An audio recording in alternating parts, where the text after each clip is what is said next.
behalf of our entire team of Locomania, welcome you to our tonight's show of orchestral readings. I am really grateful to you all for taking out time from your busy schedules to come and watch our show tonight. And we are, I know that the show is called Orchestral Readings, and often we get this question that what exactly is orchestral readings? Those who have been with us as an audience throughout, who have supported us, like Foreman Christian College, because of which we are here tonight, performing in front of you, and Faiz International Festival, which has given us the opportunity to come out here and perform in front of you all tonight. Those who have been with us throughout, they know what exactly orchestral readings are, but we often get this question that what is orchestral readings? What happens in orchestral readings? So we thought we'll come up with a permanent solution to that question and put forward in front of you a documentary on orchestral readings, which again has been made by our own fellow student from Foreman Christian College, Saira Iftikhar. And I hope it answers your questions regarding what exactly is orchestral readings. Thank you.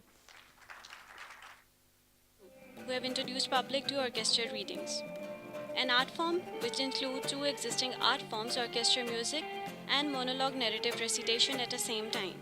As a group, they have started their journey in June 2015.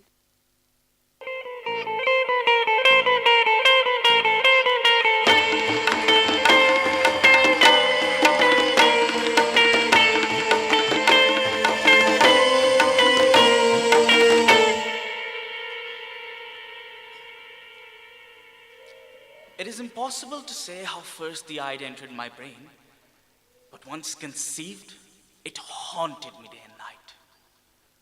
Object, there was none. Passion, there was none. I loved the old man. He had never wronged me. He had never given me insult. For his gold, I had no desire. I think it was his eye. Yes. It was this. He had the eye of a vulture, a pale blue eye with a fin over it. And when it fell full upon me, my blood ran cold. And so by degrees, gradually, very gradually, I made up my mind to take the life of the old man, and thus rid myself of the eye forever.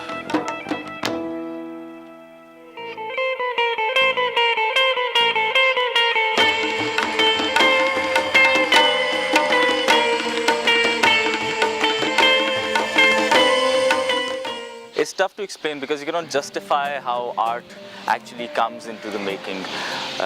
ये एक वो हम ऐसा होता है जैसे फरिश्तों से राब्ता हो रहा है, एक चीज़ की आमद होती है and then we just start working upon it. We put in the effort and then the homework begins. But generally it was more of building on the literature lines of theatre.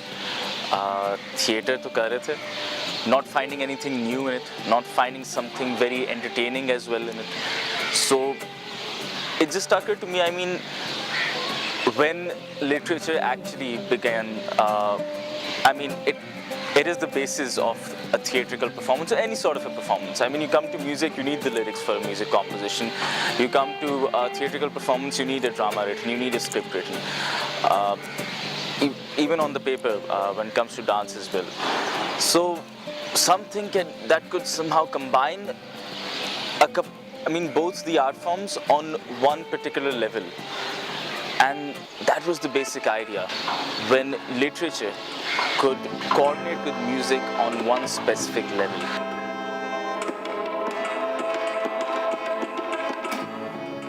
When we decided कि पूरा orchestra in the background आएगा, उसके लिए देखा जाए तो technically एक orchestra में कम से कम 7-8 musicians से ज़्यादा होने चाहिए. Now to get all those musicians, like 15 musicians अगर आप कर रहे हैं, to get all those 15 musicians at one place at one time, that was a huge task because you कभी कोऑर्डिनेशन नहीं होती है, कभी लोगों के अपने मसले निकल आते हैं. That was also one issue that इतनी बड़ी टीम को हम लोगों ने कभी हैंडल नहीं किया. इस पूरी टीम को साथ लेके कैसे चलेंगे, सबसे बड़ी बात इस टीम को इकट्ठा कैसे करेंगे. बट देन अगेन, जैसे मैं पहले बता रही हूँ that we have been getting lucky again and again. We did auditions at Chai Coffee Siyasat, और वहाँ से अमेजिंगली इतनी प्यारी टीम हमारी आई हुई है कि वो अभी भी रिहर्सल्स के टाइम अगर 3 बजे होते हैं, वो हम लोगों से पहले वहाँ पे 2:30 बजे पहुँच के बैठे होंगे और बाहर ही बैठे होंगे और अपना कुछ ना कुछ कर रहे होंगे, कुछ ना कुछ सोच रहे होंगे उसके ऊपर.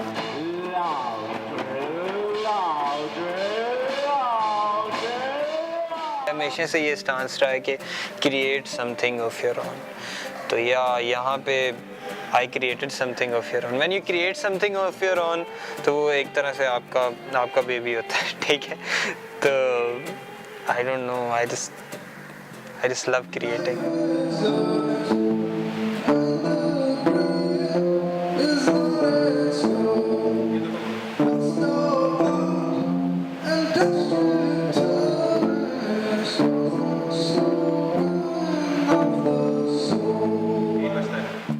When it comes to orchestral readings, we focused on narration, how even a narrative script does have rhythm. So to figure out the tempo behind it, I mean the basic lies in every sort of art form, I believe, is tempo. Ye taal, 1, 2, 3, 4, and that is what we focused on, where we could find it through the words. Not only how they rhyme together, but how they could be spoken out in a way where we could find that rhythm in them. We could find the basic tempo and then take it along with the music, trying to find the feel, the basic instinct behind that feel, from the writer's point of view, also from the performer's point of view.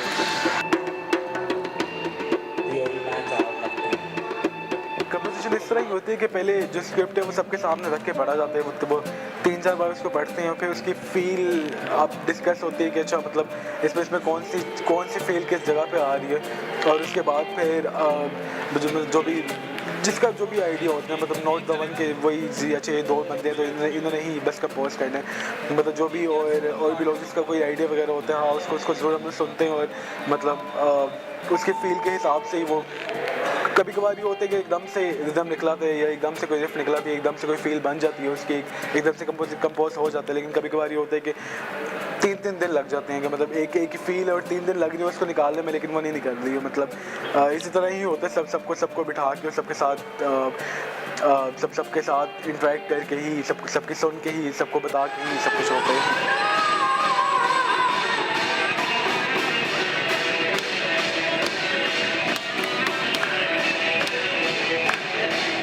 I like to do theatre, but now I find a new thing, a new way to express myself, and which I feel is an amazing thing by which I go with the tempo while I'm reading the script, or the music, it excites the feeling even further. So ये असल में इसका मज़ा है जो orchestra reading करके हमें आता है. Then one day I was approached by these people from orchestral readings, and they asked me to play the dramatic style of music. Dramatic was different for me, and that is what I was always doing, different kind of music. So I just gave it a thought. I have been doing different genres of music, so why not just go into dramatic readings and dramatic music and explore the different kind of dramatic riffs you make in music.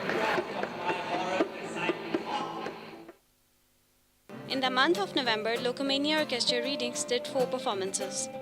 2 major performances were at Faiz International Festival and Rafipir Youth Performing Arts Festival. The monologue narrative they had used this time included The Telltale Heart by Edgar Allan Poe and Bhediya by Farooq Sarwar. Preparation हमारी अच्छी है, let's see क्या बनता है. Sound अच्छी है, audience भी आना शुरू हो गई है. वी आर प्रीटी एक्साइटेड, हम तैयारी और अभी भी कर रहे हैं, तो लेट्स सी क्या बनता है.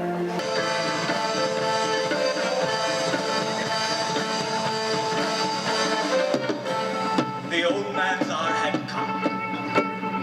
With a loud yell, I leaped into his room and dragged the heavy below.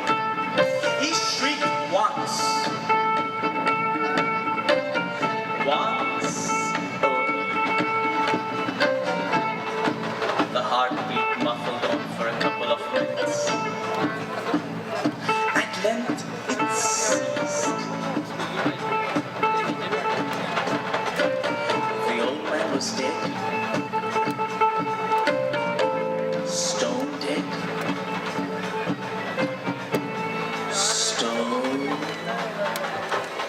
dead.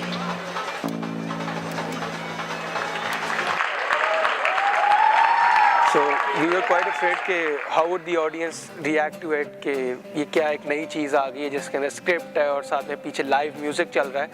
But we were amazed that the audience gave us a very good response and wherever we went, जिधर भी हमने perform किया तो audience को ये बात अच्छी लगी कि एक तो स्क्रिप्ट इज़ वेरी मिनिमल, 15 से 20 मिनट की हमारा एक परफॉर्मेंस होती है जिसके अंदर द म्यूज़िक जो है that is totally playing with your feelings all the time and the narrator is just acting like a conductor जो कि आपको वर्ड्स फेंकता जा रहा है ऑडियंस के कानों में और म्यूज़िक जो है आपके अंदर वही फीलिंग्स को और बेहतर तरीके से उसको आपको फील करवा रहा है.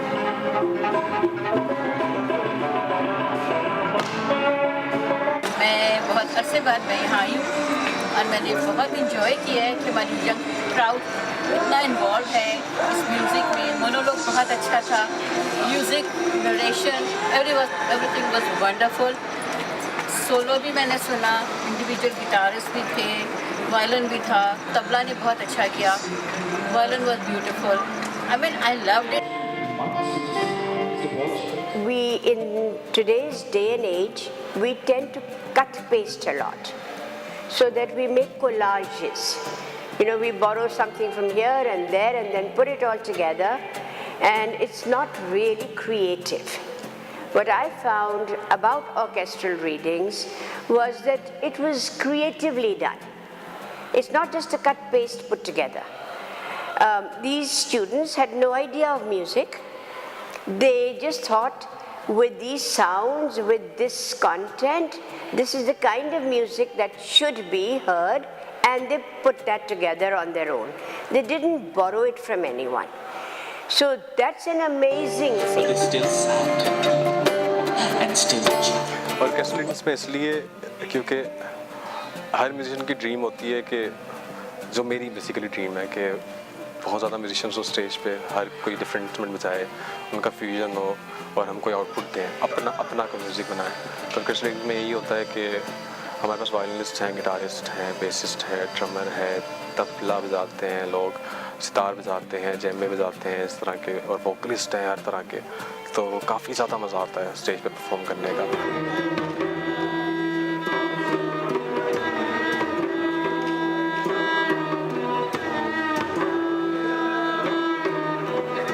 Well, lighting and sound को मैं ऐसा मैनेज कर रहा हूँ कि whenever there's much more intensity in the play, हम लोग उसी तरह high intensity के colors को मैं ऐसा ऐसा fade in करवा रहा होता हूँ and lighting और इसको इसी तरह मैनेज करता हूँ sound के लिए. I admit the deed. It was the beating of my father's heart.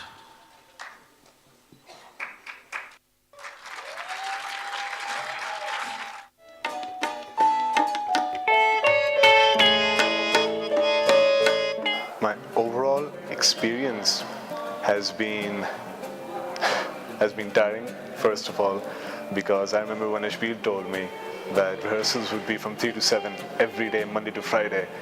मैंने कहा इस बंदे की लाइफ नहीं है कोई और. But then I went to a few rehearsals and I realized कि ये ही इस बंदे की लाइफ है. सेकेंड टाइम हमारा जब हुआ था ऑर्केस्ट्रल रीडिंग्स तब मैंने गिटार प्ले किया था और वो भी काफ़ी मज़े का था एक्सपीरियंस. और अब मैं जैम्बे पे हूँ और ये भी बहुत मज़े का है. मतलब हर टाइम नया एक्सपीरियंस करने को मिल रहा है जो कि बहुत अच्छी बात है, बहुत मज़े का है. ओवरऑल एक्सपीरियंस बहुत मतलब मज़ेदार है. मेरे अपनी ज़िंदगी की पहली परफॉर्मेंस मतलब ऑर्केस्ट्रा रीडिंग के साथ की है और इवेंट एक्चुअली गुड. मैं 2 इवेंट्स पे गई हूँ, परफॉर्मेंसेस की हैं तो काफ़ी कॉन्फिडेंस बिल्डिंग भी आई है और पर्सनालिटी भी थोड़ी सी हो रही है कि यार अच्छा आर्टिस्ट लोग के साथ हम लोग सर. मुझे इन लोगों ने एज अ वोकलिस्ट लिया इस टीम के अंदर और काफ़ी सपोर्ट की मुझे सारी ऑर्केस्ट्रल रीडिंग को समझने में कि क्या इसका बेसिक मकसद है और किस तरह हमने इसको सिंक्रोनाइज़ करना है मेरे वोकल्स के साथ. इसके साथ मेरा बेसिक था एक गाना, इंग्लिश गाना था मेरा जिसको एज अ रॉक परफॉर्मेंस दी हमने. टेल हार्ट के साथ इस गाने को सिंक्रोनाइज़ किया और एक उसी तरह की एक गॉथ और ग्रेव फीलिंग दी हमने उस गाने को। Life is real, life is honest, and the grave is not its goal. Dust over and dust returns was not spoken of the soul, of the soul.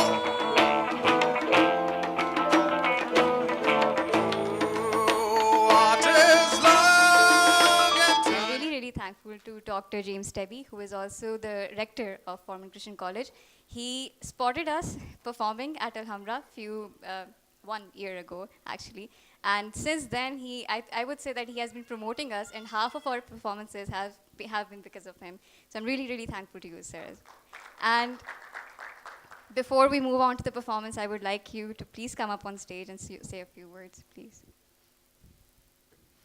When I heard the first orchestral reading, I was absolutely astonished. I had no idea that something this good could be done in such a way, and it was only by chance, I think, that I stumbled onto it. I knew that there was something happening, and it was wonderful, wonderful to see and to hear the dramatic performance and how it is enhanced with music. And it involves the whole, your whole being in your understanding of it. And so I have appreciated enormously the work that's been done. But I would like to say this, and that is that the little bit that we've done in terms of support is nothing compared to the hard work that these young people have done in order to come up with this art form. They have done a wonderful job, and it's a remarkable example of working together from different communities, different backgrounds, different talents and different gifts, and being able to come together and then to produce such a wonderful work of art, and to stay with it. All the time, they're busy with other things as well, but to be able to stay with it and work hard, we've appreciated, and we're so proud of them. We think you've done a wonderful job, and thank you so much. Thank you so much, sir. Now, finally, without further waiting, we can move on to the performance. हमारी जो आज की performance है, it's a short story जो कि पश्तो में लिखी गई थी, उसकी translation है. गौस बहार ने इसको लिखा था. मैशर इसका नाम है.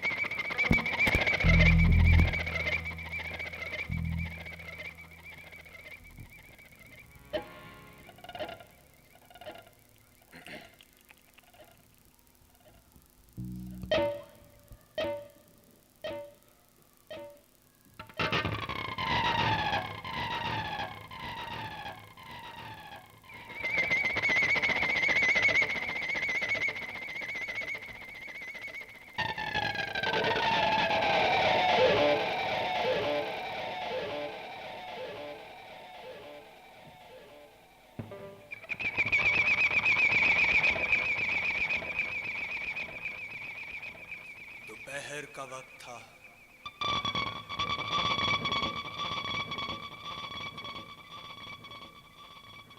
सूरज सवा नेज़े पे खड़ा था।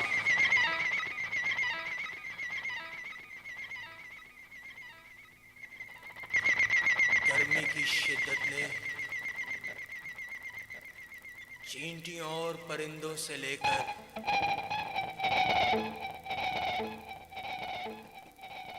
चीतों और हाथियों तक को परेशान कर रखा था।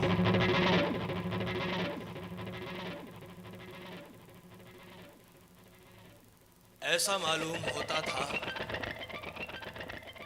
जैसे मुझे इस आहत के रेगिस्तान में दर बदर भटकते बरसों बीत गए हों, मगर फिर भी मैं पसीने से शराबूर अपनी फटी हुई पगड़ी और आस्तीनों से आ रही लंबी कमीज का बोझ उठाए किसी अनजान मंजिल की तलाश में चलता जा रहा था।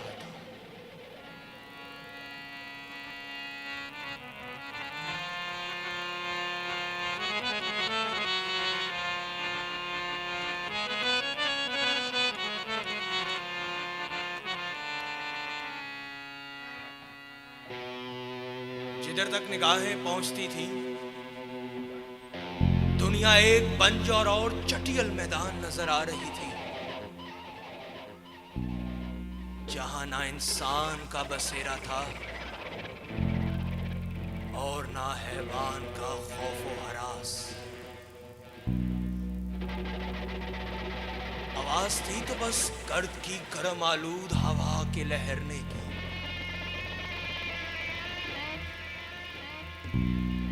यकदम मुझे मिट्टी के बादलों के पार एक ऊंची इमारत का लाजवाल ढांचा नजर आया।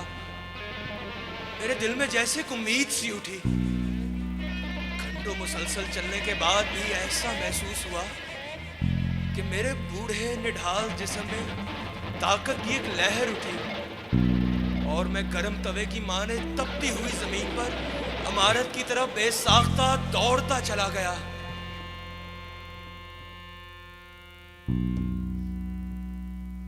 इमारत के नजदीक पहुंचा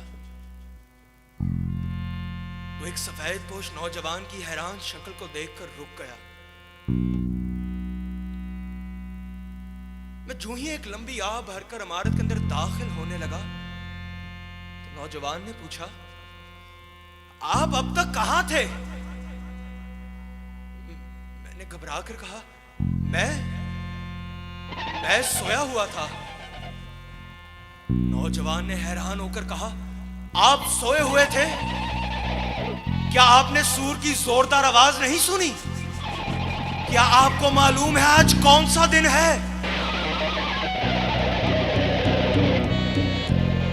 नौजवान के सवाल और गर्मी की बढ़ती हुई तपिश ने मुझे बेसुध कर रखा था।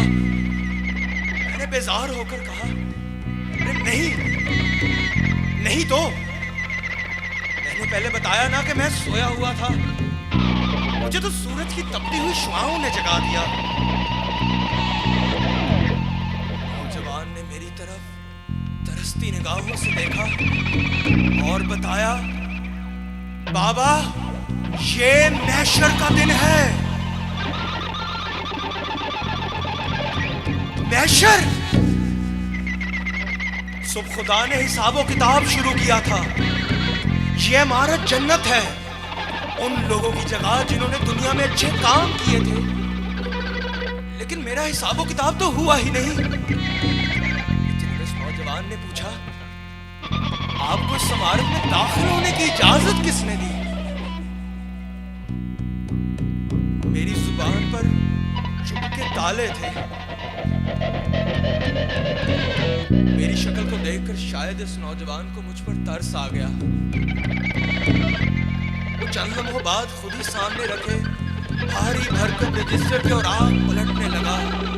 इसने मुझसे मेरा नाम और अबाउजात की तफसीलात पूछी और मैं अपनी बेपनाह बेबसी के आलम में इसके मजीद सवालों का जवाब देता चला गया, उस उम्मीद में कि शायद सूरज की तपिश में झुलसती मेरी बूढ़ी चमड़ी को किसी भी लम्हे इमारत के साए तले पनाह मिल जाएगी।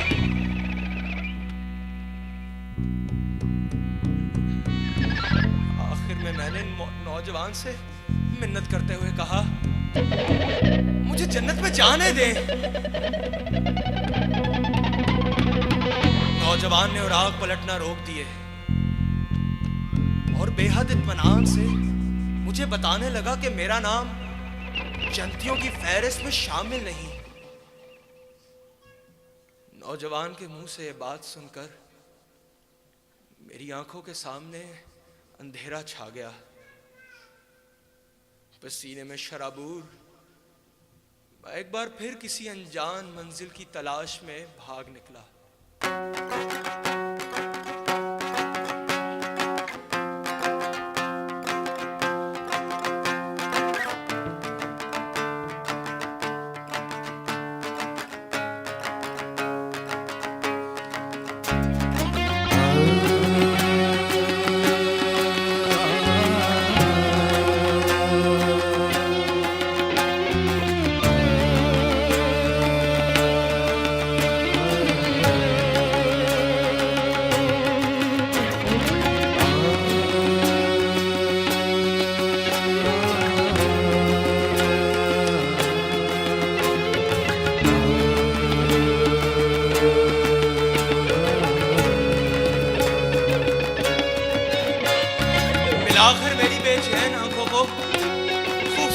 मनाजिर से घिरे हुए चंद मकानात नजर आए और मैं रफ्तार तेज तर करके इनकी जानिब दौड़ता गया, मगर दाखिली दरवाजे पर फिर एक सफेदपोश नौजवान। मैं सफेदपोश नौजवान की हैरान शक्ल को देखकर रुक गया। गर्मी की तपिश के बायस में अपने पांव बार बार जमीन से उठाने लगा और बगैर सांस लिए मैंने इस नौजवान को अपनी तमाम तफसीलात भी बता डाली। आखिर में मैंने इस नौजवान से इल्तिजा की, बेटे जल्दी कीजिए, इस शदीद गर्मी को मैं मजीद बर्दाश्त नहीं कर सकता। मेरे लाख सजा के बावजूद नौजवान ने यकदम बेजार होकर मशरिक की जानिब इशारा किया और गुस्से से कहा, बाबा इस जगह को एराफ कहते हैं, आपका नाम इन लोगों की फहरिस्त में शामिल नहीं। अब मेरी जान छोड़िए और जाइए यहां से।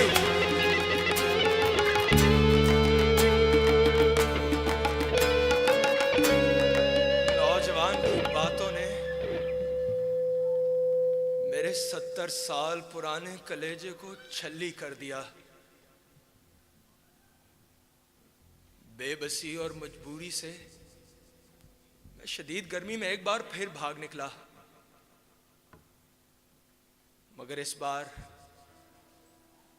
बगैर किसी ठिकाने की तलाश में, नाउमीद होकर।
गर्मी की तपिश के साथ साथ ये सवाल भी मेरे दिल में घर कर गया कि आखिर मैं कैसा बदकिस्मत शख्स हूं जो कि मैशर के रोज भी इस दुनिया में अकेला दर बदर भटक रहा हूं।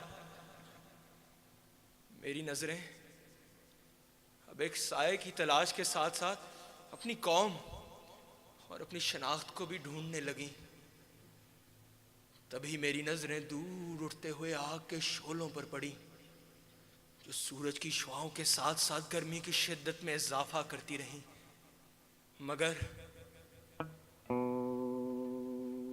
मगर मैं फिर भी इनकी ओर बढ़ता रहा। करीब पहुंचा तो एक बदशक्ल हाथी जैसी नाक वाले शख्स ने मेरा खैर मकदम किया।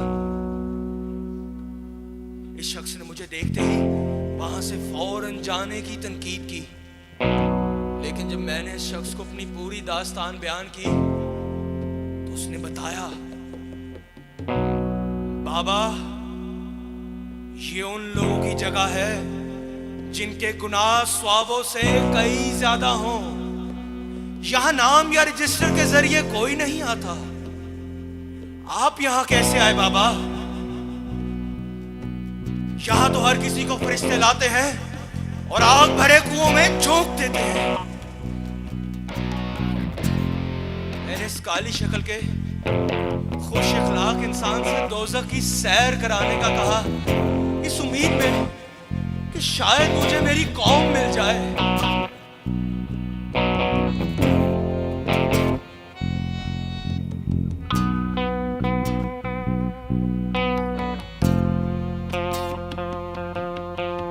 पहले कुएं में देखा तो ऐसा लगा कि इसके अंदर लोग साकित खड़े आग में झुलस रहे थे, लेकिन मेरी कौम के लोग इतने काहिल न थे।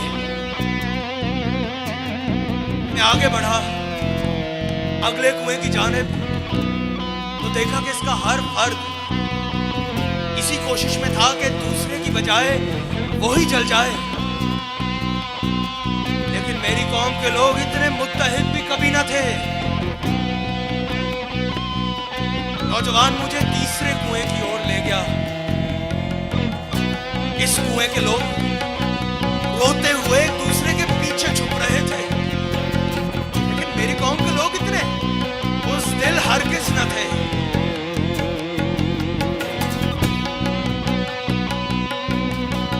नौजवान मुझे आखिरी कुएं की ओर ले गया। मैंने इस कुएं के लोगों को अच्छी तरह आंखें मूंद कर देखा और फिर बेसाख्ता चीख उठा, यही है मेरी कौम, बेशक यही है।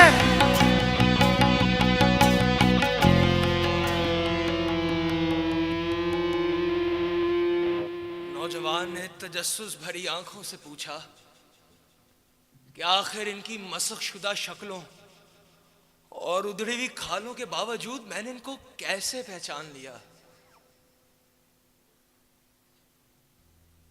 मैंने बेहद इत्मीनान और तसल्ली से इस शख्स के सवाल का जवाब दिया कि कौम शक्ल से नहीं किरदार से पहचानी जाती है। देखिए यहां हर फर्द इसी कोशिश में है कि कुएं से बाहर निकल जाए, लेकिन जो ही कोई शख्स कुएं के किनारे तक पहुंचता है तो दूसरे अफराद उसका पांव खींचकर दोबारा कुएं में गिरा देते हैं। यह किरदार दुनिया में मेरी कौम के सिवा और किसी कौम का न था। ये गैर मुत्तहिद और बुग़्ज़ो अनाद रखने वाली कौम मेरी है। मुझे जाने दो इनके पास, मुझे जाने दो इनके पास कि यही है मेरी कौम, कि यही है मेरी कौम।